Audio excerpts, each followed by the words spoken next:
So we have the eyebrows and eyelashes. If we unhide the mullet, we have most of the pieces that we want. We still need the sideburns, but aside from that, the majority of the hair is in place. So there are a few things that we still need to address, and that is how the pieces blend between each other. For instance, the way that the base is crashing with the tail, there's this very obvious separation of the tail and the base. So we could add a piece here that helps blend the base hair and the tail, and it fills in this little space right here. The left side of the hair, it's crashing with the base. And if we look at the front, you can kind of see this gap. What I would like to do here is bring the left side hair out over the base, and that should help blend it. The right side is not crashing. The piece in itself is in good shape. We do need to transition the flow of the hair a little bit better so that it flows with the rest of the hair in the back. And then we have the front coif. I think tweaking the clumping will help blend them better. Maybe bring this hair out so that it's not going into the volume of the hair right behind it. And I'm sure you've noticed this rogue little hair here. I'm going to assume that that may be an issue with the map. So let's go one by one and see which piece it belongs to. Not the tail, although this look is not the worst. Not the hair right. Top hair. Not that. Not this one either. And I believe that's all of them. So culprit is the base. So let's update the maps. So we're in Photoshop and we got the base density 1001 map. Now the hair is around this area. So just by turning on the levels, we can see the information that we didn't completely paint out. So let's fix that.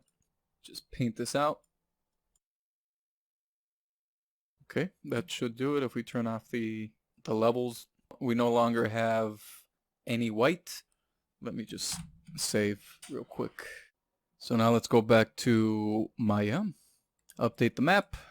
Let's go to Yeti, flush, texture cache. There it is. Now that pesky piece of hair is gone. So now that we took care of that, let's get to the good stuff and start working on the blending. So let's start with the base and tail.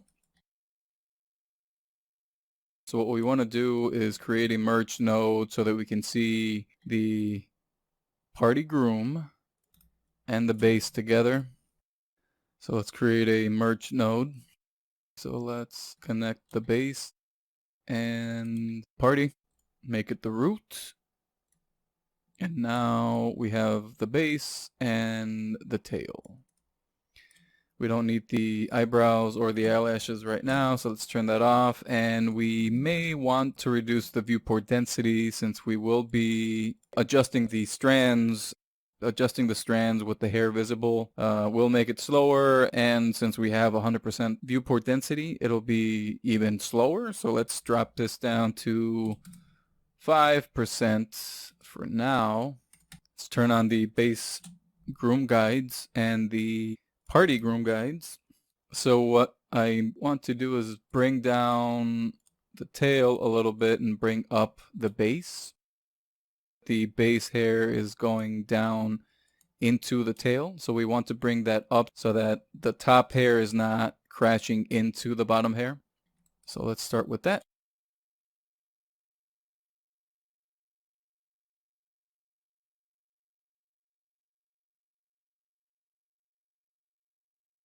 Give it a little bit of a curl so that it doesn't go straight down.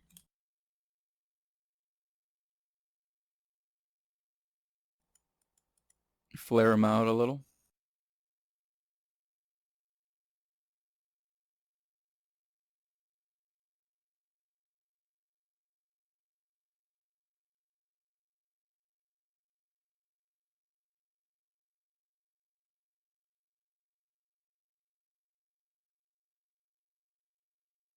So this area here is looking a little bare. So let's add a few strands.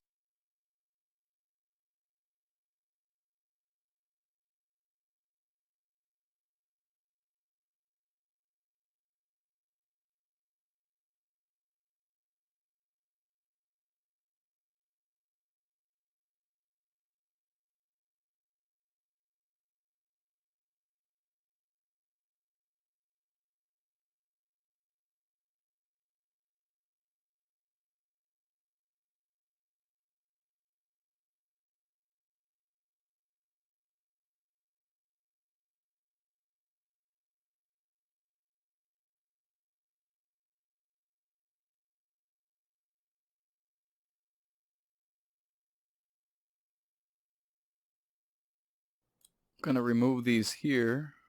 You want to be careful not to make both sides completely symmetrical. You do want to add some asymmetry.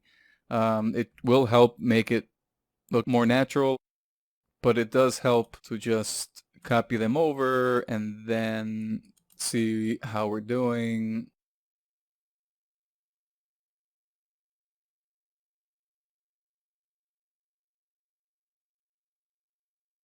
Let's increase the viewport density back to 100 and see if it's looking any better. And I would say that it is. Now it's a little bit harder to really see where the base and the tail split apart. So before we go and add more hair, let's continue to update the strands a little bit more on the base, and then we still have the tail to adjust. But I think it's already looking a lot better.